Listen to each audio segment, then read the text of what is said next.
Alright, so I am going to give you a tour of my ridiculously large single-player base that I've made here in the desert in 7 Days to Die. So first we'll take a walk around this corner.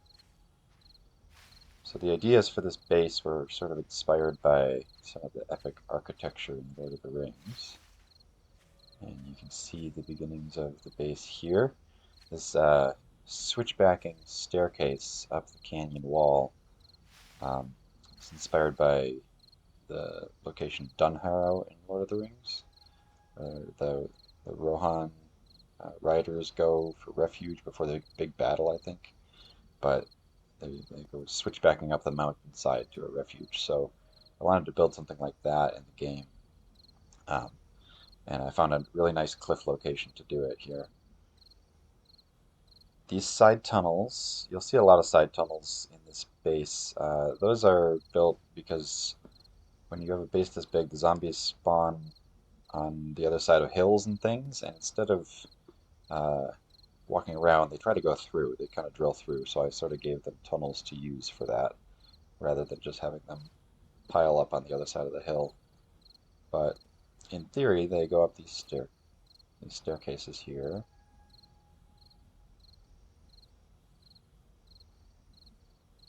and got a few dart traps here. As they walk along the straightaway, they get shot. I got them turned off now, so it's safe for me. There's another one of our side tunnels off into the mountainside.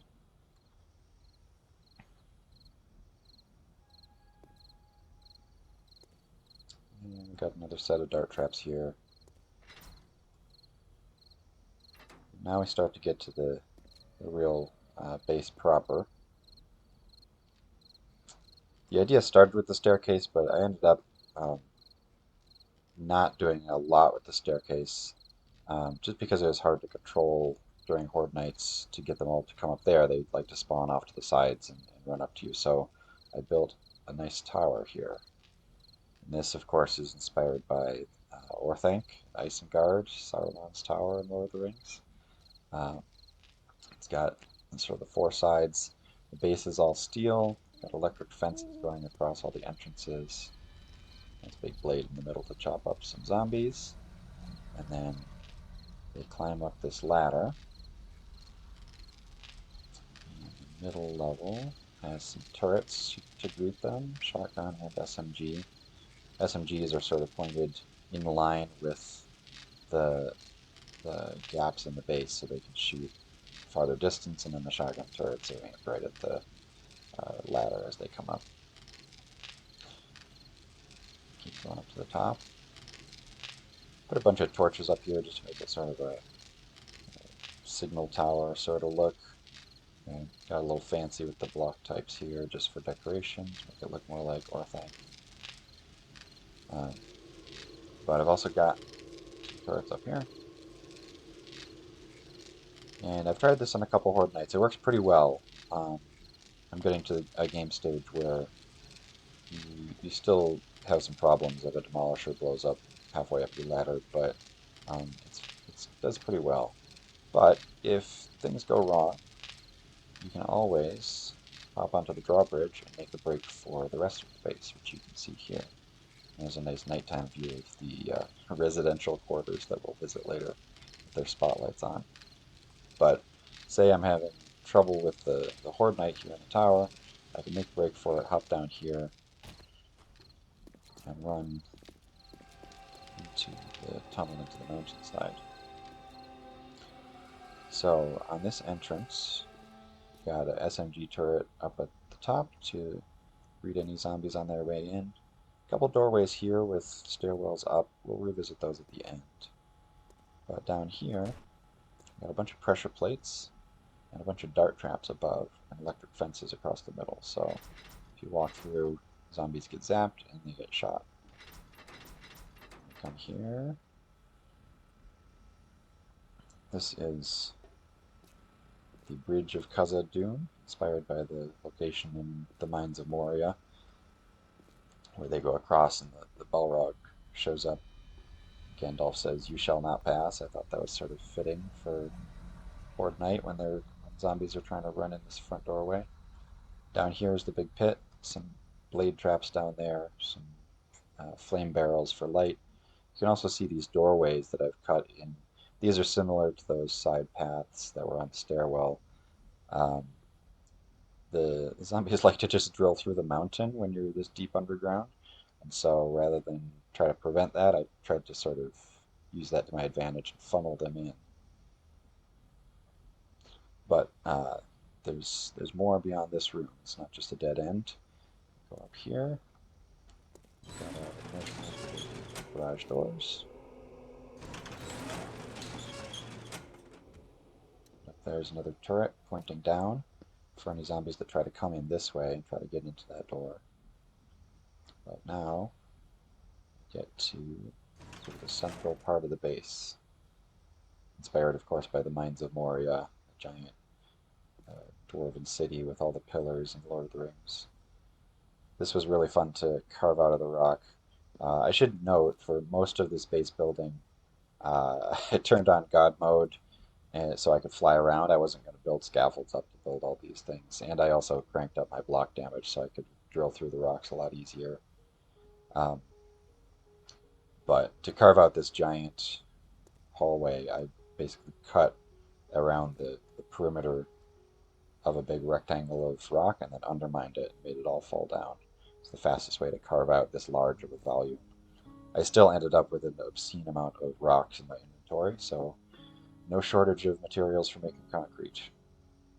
So at either end of this sort of great hall, there are more of these tunnels to different sides of the mountainside where the zombies like to dig in. I just sort of formalized their tunnels for them. And then they come in here and they're greeted by a turret up there. And then they'll run through this corridor and either try to go down to my garage doors or they'll try to come at me from the other direction. The other direction is a couple of tunnels that I've made here. These are dart traps activated by a motion sensor that shoot all the way down this long hallway. Here are those spiral staircases that lead to the entrance to that choke point with all the dart traps and electric fences. Sort of a funnel area where they can fall in from above. And then out here, this is the front of the base. There's our nice tower. I put this here because they were spawning sort of on the face of the cliff or up above and jumping down, and then they started digging in here instead of going down to the perfectly good hallway I'd made for them. So I made a few other hallways. These go to that funnel point. This is just sort of a catch area where zombies falling down the mountainside can get caught here, and then they'll run in here and down into the catch area and into the path where I want them to go. So let's go back up into the Great Hall area. You can see down here at this end, same idea as the other end, these hallways that go off into the distance to where zombies were already digging in or close enough that they'll prefer to use these pathways and then come meet a turret. Now we've got the stairway up to the residential area. Got a light in there.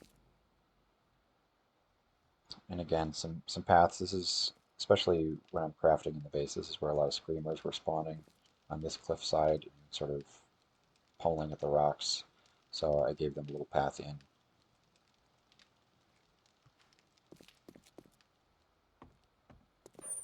Another path up to a spot where they were trying to dig in. And then here's the sort of entrance to the living quarters, motion sensor, turret up there, motion activated door, and here's the living area. Start with our beautiful scenic overlook. Here's my little garden. Some decorative plants. There's the overlook, looking down at the tower, out at the city, this landscape, and some stained glass windows there.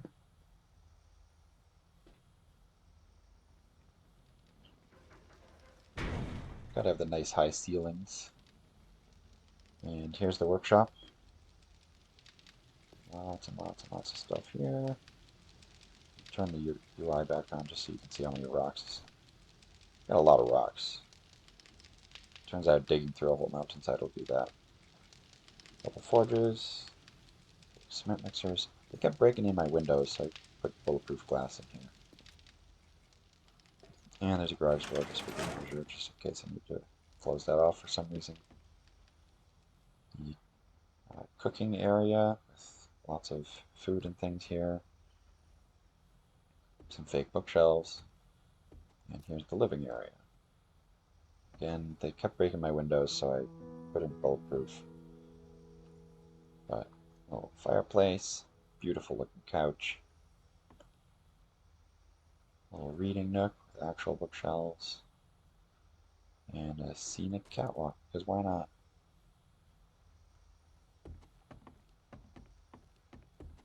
Not a bad view. There's the base out there. And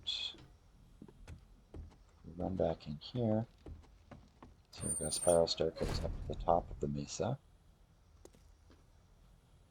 Always get a little dizzy going up here.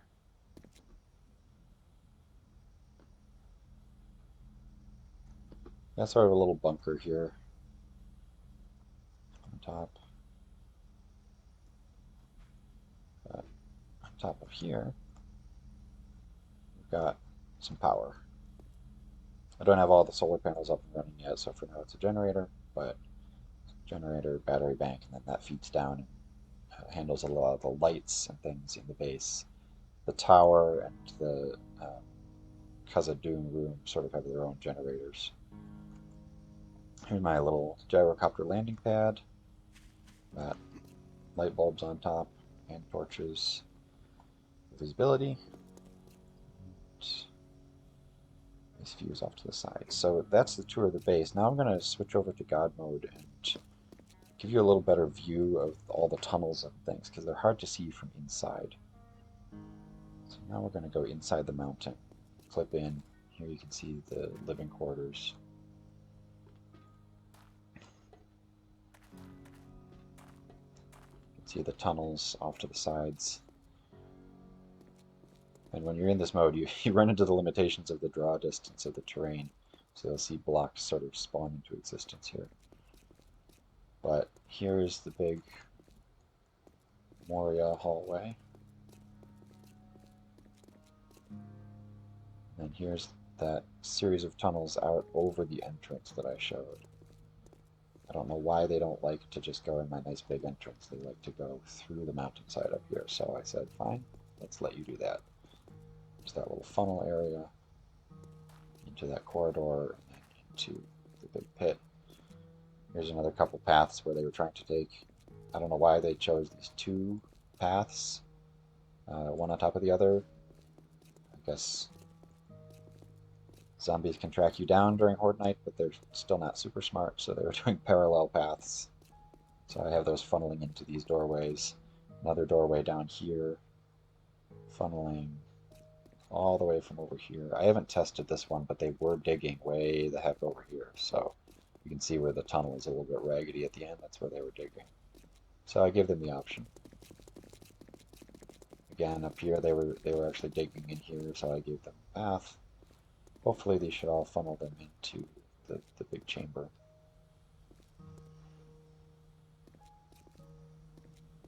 We don't want them coming through the stairwell here, so I have these tunnels pathing under the stairwell into the pit down here. So there it is. This this was a lot of fun to build. I played the regular game all the way up until I had gyrocopter and auger, and then I explored around the map, found the best vertical cliff I could find to start with for this project, because like I said, I started with the staircase idea, and then from there it kind of got out of hand. I used God mode liberally to do things like this and see what I was building, and had tons of fun building this and putting it together. I didn't cheat in any items or anything, except for the very end I did cheat in over here some extra concrete. So this will be my sort of final part of the base. This is a totally gratuitous hallway all the way out here. I made a sweet bridge across this canyon. To get a better view of it, we'll just fly out here. So for all this concrete, I said, you know what, I'm gonna give myself a few hundred blocks to work with, just to speed things up. But I had a ton of fun building this. Harvested all the materials other than these last few blocks, um, and it's lots of fun. So I think next I've got a horde night coming up, so I'll record a horde night in the tower, show how it works. But that's it for the tour of this ridiculous base. I'll fly up one more time just to show it, show off the whole layout. I'll wrap it up. So there you have it. Morning over my ridiculous Lord of the Rings base. Alright, thanks for watching.